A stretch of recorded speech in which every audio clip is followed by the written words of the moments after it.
बिस्मिल्लाहिर्रहमानिर्रहीम। मैं Ali actor in ला के साथ आपकी खिदमत में हाज़िर हूँ और आज की जो ताज़ा ख़बर है वो मैं आज आपके साथ शेयर करूँगा। एक ही है अभी तक, उसमें ये कि आज जहांगीर तरीन ग्रुप ने बाकायदा तौर पे ऐलान किया है कि हम ऐलान नहीं किया बल्कि एक मुकम्मल तौर पे अपने बयानिए से यू टर्न ले लिया है। वो कैसे, वो मैं आज आपको बताता हूँ। सरदार अकबर सईद नवानी साहब आज उन्होंने एक प्रेस कॉन्फ्रेंस भी की है और उन्होंने कौम को बताया है कि जनाब वो इमरान खान के ख़िलाफ़ नहीं थे, वो किसी के भी ख़िलाफ़ नहीं थे, बस उन्हें प्रॉब्लम थी जो केसेस उनके ख़िलाफ़ थे। और सबसे बड़ी बात आज की जो मीडिया में चल रही है और हमारी समझ में भी आ रही है कि जनाब NRO हो गए। कौम तो समझती थी कि इमरान खान जो है अपने करप्शन के जो मौक़िफ़ है जिसे वो पिछले 4-5 साल से लेके चल रहा है, इमरान उससे पीछे नहीं हटेगा। यही अब तक हम सुन रहे थे, तमाम वुज़रा भी यही कह रहे थे और हर रोज़ 2 से 3 प्रेस कॉन्फ्रेंसेस हो रही थी और वुज़रा हमें बता रहे थे कि इमरान खान कितने बहादुर निडर लीडर हैं, वो किसी की ब्लैकमेलिंग में नहीं आएंगे और ना ही किसी को NRO देंगे। लेकिन आपने भी देख लिया और हमने भी आज देखा है कि जो हैं नियाज़ी साहब, उन्होंने यूँ कह लें कि सीधा सीधा NRO दे दिता है ਜਿਹੜਾ ਉਹ जिहाद कर रहे सी हुण वो किहदे खिलाफ करनगे। ये भी अब आपको कौम को बताना पड़ेगा ना, क्योंकि इमरान खान इससे पहले कह रहे थे कि वो सुबह जब भी उठ के जाते हैं तो ऑफिस जाते हैं तो वो जिहाद करने जा रहे होते हैं, क्योंकि वो रोज़ाना कोई ना कोई करप्शन के खिलाफ कार्रवाई कर रहे होते थे। वो तो चलो समझ आ रही है, लेकिन अब ये जहांगीर तरीन ग्रुप के खिलाफ करप्शन की जो कहानियाँ ज़ुबान ज़देआम थी, अब उनका क्या बनेगा और उन केसेस का क्या बनेगा। क्योंकि सईद नवानी साहब ने जो आज प्रेस कॉन्फ्रेंस की और चौधरी ओम साहब जो कल फरमा रहे थे कि हम ना ही बजट मंजूर करवाने में कोई रुकावट डालेंगे, ना ही हमारा मकसद हुकूमत गिराना है और हम इमरान खान के ख़िलाफ़ किसी भी ऐसी एक्टिविटी में पार्टिसिपेट नहीं करेंगे जिससे इमरान खान की हुकूमत को ख़तरा हो। तो जनाब फिर उनका मकसद क्या था? मकसद पूरी कौम के सामने अब है। एक था केसेस और दूसरा था उन्हें ग्रांट चाहिए थी, क्योंकि खाने पीने के लिए कुछ नहीं मिल रहा था इसलिए, और किसी को मुशीरी चाहिए, किसी को वजारत चाहिए। सब ने मिलके फिर इमरान खान के ऊपर प्रेशर डाला, क्योंकि आपको पता था जहांगीर तरीन के पास तकरीबन 30 से 40 लोग थे नेशनल असम्बली और पंजाब असम्बली में। वो ग्रुप भी काफ़ी बड़ा हो गया था, प्रेशर ग्रुप तो आपके सामने बहुत बड़ा था वो, क्योंकि उनके बगैर इमरान खान अपनी हुकूमत कायम भी नहीं रख सकता था। लेकिन आज प्रेस कॉन्फ्रेंस के बाद मैं इस नतीजे पे पहुंचा हूँ और सईद नवानी साहब के जो अल्फाज थे कि हमारे जितने भी मुतालबात थे हुकूमत ने वो तस्लीम कर लिए हैं। इसका मतलब तो यही है कि करप्शन के जितने भी केसेस चल रहे थे जहांगीर तरीन ग्रुप के ख़िलाफ़, वो सारे अब बंद हो जाएंगे और उनके ख़िलाफ़ अब कोई कार्रवाई आपको अब नज़र नहीं आएगी। ना वो FIA में अब हाज़िर होंगे कहीं, ना वो हाई कोर्ट में कहीं आपको नज़र आ रहे होंगे बेलों में अब, क्योंकि मामला अब सेटल हो गए हैं अंडर द टेबल। क्या कौम के सामने अब तो खुल के सामने आ गया है सारा नज़ारा।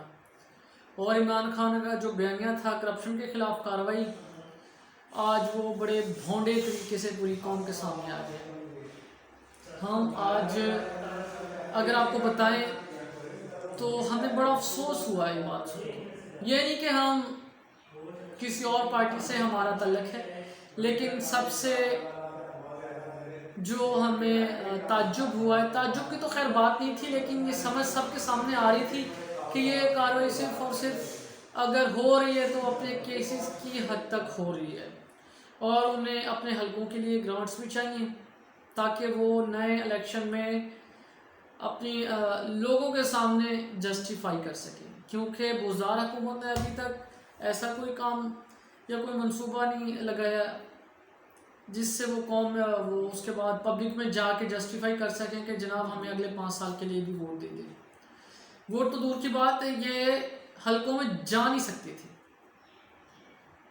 और अब जो नई सूरत हाल है उसमें मामला ये लग रहे हैं, मामला सब सेटल हो गए, केसेस बंद हो गए। आप भी आने वाले दिनों में देखेंगे तमाम केसेस वापस हो रहे होंगे और ऐसी कोई कार्रवाई नहीं होगी। अब सवाल ये पैदा होता है कि इमरान खान का जो बयानिया था करप्शन के ख़िलाफ़ जिहाद, अब उसका क्या बनेगा? क्योंकि जब अपनों की बारी आती है तो हर बंदा सोचता है, और इमरान खान ने तो हुकूमत भी बचानी थी तो उन्हें करना पड़ा। काफ़ी हद तक अपोजिशन का जो बयानिया है कि इंसाफ वन साइडेड हो रहा है, वो अब खुल के सामने आ गए हैं। अब इमरान खान का इस बारे में क्या मौक़िफ़ होगा और वो कब कौम से ख़िताब करके हमें बताएंगे कि जनाब जहांगीर तरीन के साथ जो मामला थे वो तासुब पे मबनी थे, झूठे केसेस बनाए गए थे और हमने वो वापस ले लिए। जहांगीर तरीन बड़ा सच्चा बंदा है और अब उसने तौबा कर ली है, अब हम उसे दोबारा से पार्टी में ले लें। मीडिया के थ्रू सिर्फ मेरे चंद सवाल हैं इमरान खान साहब से और कुछ मेरे भाई लोगों से जो 24 आवर पीटीआई को डिफेंड कर रहे होते हैं। वो कह रहे होते हैं कि जनाब इमरान खान ने करप्शन के खिलाफ बड़ी कार्रवाइयाँ की हैं, वो अपनों को भी नहीं छोड़ता। पहला सवाल जो मेरा है इमरान खान से कि क्या आपका जो बयानिया करप्शन का था जिसे आप लेके चल रहे थे, क्या उसको नुकसान नहीं पहुंचा? 2, इमरान खान साहब क्या अब भी जो आपका मौक़िफ़ अपोजिशन के बारे में था कि ये करप्ट हैं, इनके खिलाफ वन साइडेड जो कार्रवाइयाँ नैब में हो रही थी बग़ैर रेफरेंसेस के वो गिरफ़्तार हो रहे थे, साल 2-2 साल वो जेलों में रह के आ रहे हैं, क्या उनका मौक़िफ़ दुरुस्त साबित नहीं हो गया? और तीसरा जो मेरा इमरान खान से सवाल है वो ये है कि इमरान खान क्या अब भी करप्शन के ख़िलाफ़ जिहाद कर रहे हैं? कर रहे हैं तो सिर्फ अपोजिशन के ख़िलाफ़, क्या अपनों की दफ़ा वो जिहाद हमें ये लग रहा होता है कि अपनों की दफ़ा वो ज़रा कंप्रोमाइज़ हो जाते हैं?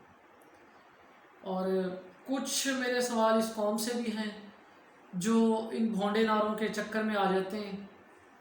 सवाल नंबर 1, क्या इस कौम को लगता है कि इमरान खान का जो बयानिया था करप्शन के ख़िलाफ़ वो ठीक था? 2, क्या इमरान खान ने करप्शन में जो कार्रवाइयाँ करनी थी अपनों और मुखालफों के ख़िलाफ़ वो बराबर की हैं? क्या वो तराजू एक रखा है उन्होंने? क्या आपको लगता है कि जहांगीर तरीन ग्रुप को एनआरओ दे के इमरान खान का जो बयानिया था वो अपनी मौत आप मर गया है? अब इनका सवाल जो जवाब है वो कौम दे और इमरान खान साहब इंतज़ार रहेगा वो कब कौम से ख़िताब करके। बहरहाल इमरान खान साहब को ख़ुद सोचना चाहिए वो कंप्रोमाइज़्ड क्यों हो रहे हैं। हालांकि उनका डे 1 से एक ही बयानिया था कि ये लोग मुल्क को लूट के खा गए, जो लूट के खा गए उनके ख़िलाफ़ कार्रवाई करो, लेकिन अब वो कंप्रोमाइज़ हो रहे हैं। तो जनाब आपको भी कौम को जवाब देना पड़ेगा और इस कौम को भी सोचना पड़ेगा कि वो अंधी तकलीद जो कर रहे होते हैं उस पर एक दफ़ा सोचें। आज का मेरा यही टॉपिक था और यही ख़बर शेयर करनी थी आपसे, और तमाम दोस्तों का बहुत शुक्रिया। अपना ख्याल रखिएगा। अल्लाह हाफ़िज़।